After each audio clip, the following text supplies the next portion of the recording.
اللهم بلغنا رمضان ولا تجعل لنا فيه ذنبا إلا غفرته، ولا هما إلا فرجته، ولا كربا إلا نفسته، ولا مريضا إلا شفيته، ولا ميتا إلا رحمته، ولا مبتلا إلا عافيته.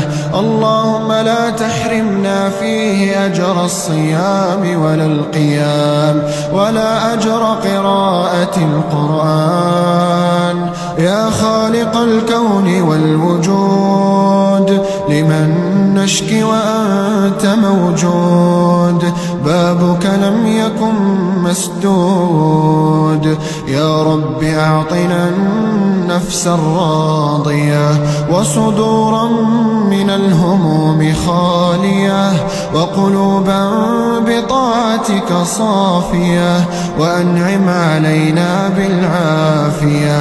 اللهم أغسل قلوبنا من أوجاعها، وألسنتنا من أقوالها، وأعيننا من خيانتها. اللهم لا تحرمنا لذة السجود بين يديك، ولا لذة النظر إليك. اللهم إنك الحق ووعدك حق، والجنة حق والنار حق. اللهم لا تطردنا من رحمتك، ولا تنسانا من عفوك. من نقصد وأنت المقصود، ومن نعبد وأنت الرب المعبود. يا من يعلم عدد مكاين البحار، وعدد أوراق الأشجار، وعدد نقاط الأمطار. يا من يقول للشيء كن فيكون. اللهم اهدنا فيمن هديت، وعافنا فيمن عافيت، وتولنا فيمن توليت، وبارك لنا اللهم فيما أعطيت، وقنا واصرف عنا برحمتك شر ما قضيت، فإنك تقضي بالحق ولا يقضى عليك.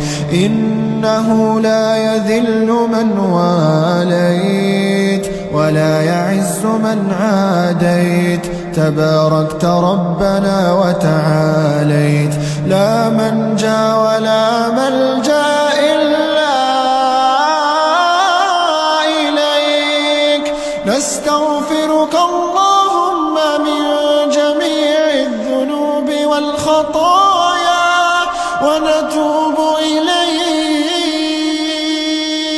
اللهم اقسم لنا من خشيتك ما تحول به بيننا وبين معصيتك، ومن طاعتك ما تبلغنا به جنتك، ومن اليقين ما تهون به علينا مصائب الدنيا.